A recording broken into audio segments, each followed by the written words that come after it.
صلی اللہ علی محمد صلی اللہ علیہ بسم اللہ الرحمن الرحیم نحمده ونصلی علی رسولہ الکریم اما بعد فاعوذ باللہ من الشیطان الرجیم بسم اللہ الرحمن الرحیم فیضان فرض علوم کتاب الصلاۃ موضوع ہے اذان اور اقامت کا بیان۔ اذان عرف شرع میں ایک خاص قسم کا اعلان ہے جس کے لیے الفاظ مقرر ہیں اور الفاظ اذان کی ادائیگی بھی چلو لگے ہاتھوں سیکھ لیتے ہیں۔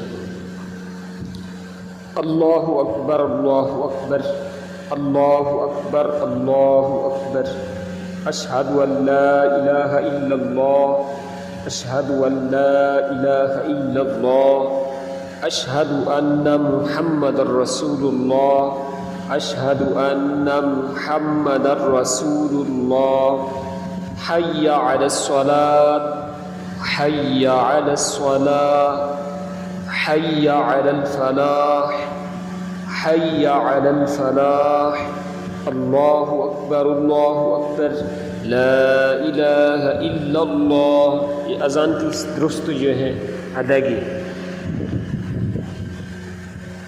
صبح کی اذان میں فلاح کے بعد الصلاۃ خیر من النوم کہنا مستحب ہے۔ ہر دن کی 5 نماز جمعہ بھی ان میں شامل ہے۔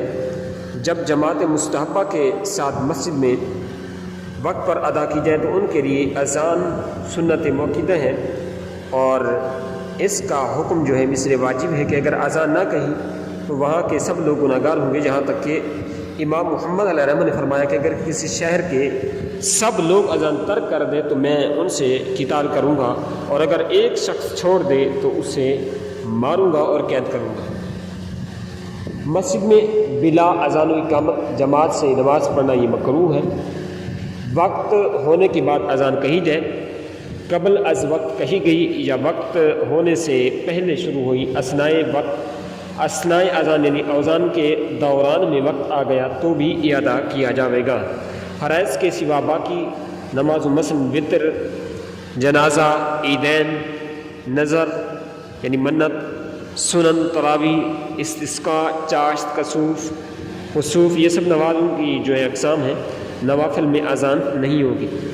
درج ذیل موقع پر اذان دینا مستحب ہے۔ نمبر 1 وقت ولادت بچے کے کان میں، نمبر 2 مغموم کے کان میں، نمبر 3 مرغی والے کے کان میں، نمبر 4 غضبناک کے کان میں، نمبر 5 بد مزاج آدمی یا جانور کے کان میں، نمبر 6 لڑائی کی شدت کے وقت، نمبر 7 آتش زدگی کے وقت، نمبر 8 میت کو دفن کرنے کے بعد، نمبر 9 جن کی سرکشی کے وقت، نمبر 10 مسافر کے بچے، مسافر کے پیچھے اذان دینا مستحب، نمبر 11 جنگل میں جب راستہ بھول جائے اذان دینا مستحب اور کوئی راہ بتانے والا بھی نہ ہو تو، نمبر 12 دبانے کے بلکہ وبا آنے کے زمانے میں، یہ خط و کتابت کی غلطی ہو سکتی ہے، وبا ہوگا، وبا کے آنے میں۔ عورتوں کو اذان و اقامت کہنا مکروہ تحریمی ہے، کہیں گی تو گناہ گار ہوں گی اور ان کی اذان اور اقامت کا اعادہ کیا جائے گا۔ درج ذیل اشخاص کی اذان مکروہ ہے۔ نمبر 1 خنثی یعنی جو نہ مرد ہونا عورت کی مابینی شکل میں ہو، نمبر 2 فاسق اگرچہ عالم ہی ہو، اللہ اکبر، نمبر 3 نشہ والا، نمبر 4 پاگل، نمبر 5 ناسمجھ بچہ، نمبر 6 جنبی، ان سب کی اذان کا اعادہ کیا جائے گا۔ سمجھدار بچہ، غلام، اندھے، ولد زنا اور بے وضو کی اذان صحیح ہے، مگر بے وضو اذان کہنا مکروہ ناپسند ہے۔ مستحب یہ ہے کہ مؤذن مرد عاقل، صالح، پرہیزگار، عالم بسنہ، ذی وجاہت، لوگوں کے احوال کا نگران اور جو جماعت سے رہ جانے والے ہوں ان کو زجر توبیخ کرنے والا ہو، اذان پر ہمیشگی کرتا ہو، ثواب کے لیے اذان کہتا ہو یعنی اذان پر اجرت نہ لیتا ہو۔ اگر اذان کے دوران مؤذن مر گیا یا اس کی زبان بند ہو گئی یا رک گیا، کوئی بتانے والا بھی نہیں ہے، یا اس کا وضو ٹوٹ گیا، وضو کرنے چلا گیا یا بے ہوش ہو گیا تو ان سب صورتوں میں سرے سے اذان کہی جائے، وہی کہے خواہ دوسرا۔ بیٹھ کر اذان کرنا مکروہ ہے، اگر کہی ہے تو اعادہ کیا جائے گا۔ اذان قبلہ رو کہے اور اس کے خلاف کرنا مکروہ ہے، اس کا اعادہ کیا جائے گا۔ اثناء اذان میں بات چیت کرنا منع ہے، اگر کلام کیا تو پھر سے اذان کہیں۔ اذان میں لحن حرام ہے، مثلا اللہ اکبر، لفظ اللہ یا اکبر کے حمزہ کو مد کے ساتھ یعنی اللہ یا اکبر پڑھنا، یہ دونوں منع ہے۔ اکبر میں با کے بعد الف بڑھانا یہ بھی حرام ہے، اکبار کہنا یہ وہ غلطیاں ہیں جو ہماری عوام میں آج کل اتنی کثرت کے ہیں کہ اگر ہم بتانا چاہیں تو ہمیں شرم آتی ہے، لیکن ان لوگوں کو شرم نہیں آتی، یہ سیکھتے نہیں ہیں۔ یوں ہی کلمات اذان کو قواعد موسیقی پر گانا بھی لحن ناجائز ہے۔ مسجد میں اذان کہنا مکروہ ہے، لہذا مسجد سے باہر اذان دی جائے۔ اذان کے کلمات ٹھہر ٹھہر کر کہے، اللہ اکبر اللہ اکبر، دونوں مل کر ایک کلمہ ہے، دونوں کے بعد سکتہ کرے، درمیان میں نہیں، اور سکتہ کی مقدار یہ ہے کہ جواب دینے والا جواب درمیان میں دے سکے۔ اور سکتہ کا ترک یہ ہے مکروہ ہے، یعنی آواز نہ روکے تو ترتیب کی سطح سے پڑھتا جائے، تو یہ جو ہے مکروہ ہے، ایسے اذان کا اعادہ مستحب ہے۔ حی علی الصلاۃ دہنی طرف منہ کر کے کہے، اور حی علی الفلاح بائیں جانب، اگرچہ نماز کے لیے اذان نہ ہو، مثلا بچے کے کان میں ہو یا کسی کے لیے کہیں، اور یہ پھیرنا فقط منہ کا ہے، سارے بدن کا نہیں ہے۔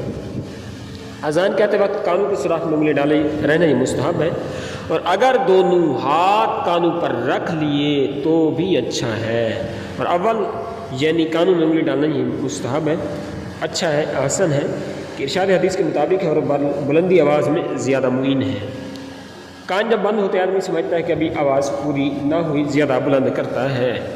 اقامت مثل اذان ہے، یعنی احکام مذکورہ اس کے لیے بھی ہیں، صرف بعض بات میں فرق ہے، اس میں فلاح کے بعد اقامت الصلاۃ 2 بار کہے، اس میں بھی بلند آواز ہو، مگر نہ اذان کی مثل بلکہ اتنی کہ حاضرین تک آواز پہنچ جائے۔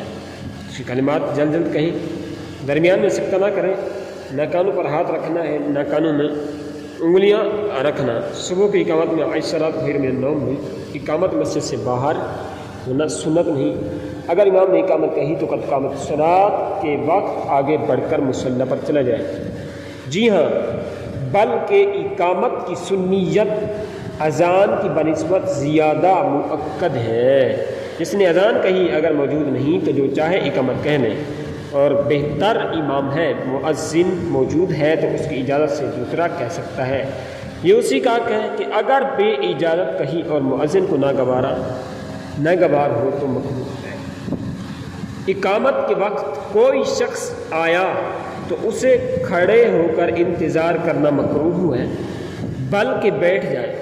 جب مکبر حی علی الفلاح پر پہنچے اس وقت کھڑا ہو، یوں ہی جو لوگ مسجد میں موجود ہیں وہ بھی بیٹھے رہے اس وقت انہیں، جب مکبر حی علی الفلاح پر پہنچے۔ یہی حکم امام کے لیے۔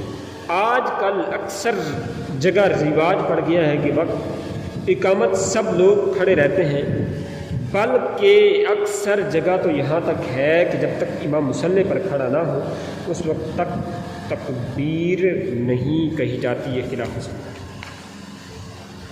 مسافر نے اذان و اقامت دونوں نہ کہی یا اقامت نہ کہی تو مکروہ ہے، اور اگر صرف اقامت پر اتفاق کیا تو قرات نہیں ہے، مگر اولا یہ ہے کہ اذان بھی کہنی چاہیے اور اقامت بھی، اگرچہ نہ ہو یا اس کے ساتھ ہمراہی موجود ہو۔ جب اذان ہو تو اتنی دیر کے لیے سلام کلام جواب سلام تمام اشغال یعنی تمام تر مشغولیت تمام تر مصروفیت موقوف کر دے، یہاں تک کہ قرآن مجید فرقان حمید کی تلاوت میں اذان کی آواز آئے تو تلاوت موقوف کر دے اور اذان کو غور سے سنے اور جواب دے۔ یوں ہی اقامت میں جو اذان کے وقت باتوں میں مشغول رہے اس پر معاذ اللہ ثم معاذ اللہ برا خاتمہ ہونے کا خوف ہے۔ راستہ چل رہا تھا کہ اذان کی آواز آئی تو اتنی دیر کھڑا ہو جائے، سنے اور جواب دے۔ جب اذان سنے تو جواب دینے کا حکم ہے، یعنی مؤذن جو کلمہ کہیں اس کے بعد سننے والا بھی وہی کلمہ کہے، حی علی الصلاۃ اور حی علی الفلاح کے جواب میں لا حول ولا قوۃ الا باللہ کہے۔ جب مؤذن اشہد ان محمد رسول اللہ کہے تو سننے والا درود شریف پڑھے۔ مصحب ہے کہ انگوٹھوں کو بوسہ دے کر آنکھوں سے لگا لے، اور کہے قرۃ عینی بک یا رسول اللہ اللہم متعنی بالسمع والبصر. سبحان اللہ. الصلاۃ خیر من النوم کے جواب میں صدقت و بررت و بالحق نطقت کہے. اقامت کا جواب مستحب ہے، اس کا جواب بھی اسی طرح ہے. فرق اتنا ہے کہ قد قامت الصلاۃ کے جواب میں اقامہ اللہ ادامہا ما دامت السماوات والارض کہے. اگرچہ اذانیں سنے تو اس پر پہلی ہی کا جواب ہے، بہتر یہ ہے کہ سب کا جواب ہے. جی ہاں، اذان نماز کے علاوہ اذانوں کا بھی جواب دیا جائے گا، جیسے بچہ پیدا ہوتے وقت کی اذان. باقی اذان کا جواب زبان سے دینے کی ضرورت نہیں. جی ہاں، اذان و اقامت کے درمیان وقفہ کرنا سنت ہے. اذان کہتے ہی اقامت کہہ دینا مکروہ ہے، مگر مغرب میں وقفہ تھوڑی دیر یعنی 3 چھوٹی آیتوں یا 1 بڑی کے برابر ہو. باقی نمازوں میں اذان و اقامت کے درمیان اتنی دیر تک ٹھہرے کہ جو لوگ پابند جماعت ہیں آ جائیں، مگر اتنا انتظار بھی نہ کیا جائے کہ وقت قرات آ جائے. متقدمین نے اذان پر اجرت لینے کو حرام بتایا، مگر متاخرین نے یعنی بعد والے علماء کرام نے جب لوگوں میں سستی دیکھی تو اجازت دی. اب اسی پر فتویٰ ہے مگر اذان کہنے پر احادیث میں جو ثواب ارشاد ہوئے وہ انہی کے لیے جو اجرت نہیں لیتے، خالصتاً اللہ عز و جل اس خدمت کو انجام دے اللہ کی رضا کی خاطر اس خدمت کو انجام دیتے ہیں. ہاں اگر لوگ بطور خود مؤذن کو صاحب حاجت سمجھ کر دے تو یہ بالاتفاق جائز بلکہ بہتر ہے اور یہ اجرت نہیں ہے. جی ہاں، یہ ہمارے سلف صالحین کا بھی طریقہ رہا ہے اور اب تک بھی علماء اہل سنت کا جو ہے یہ ہے. فرماتے ہیں علماء کرام کہ امام اور مؤذن کو تنخواہ یعنی جو منتھلی اس کی اجرت ہے اس کے علاوہ جو ہے اس کی خدمت کرنی چاہیے.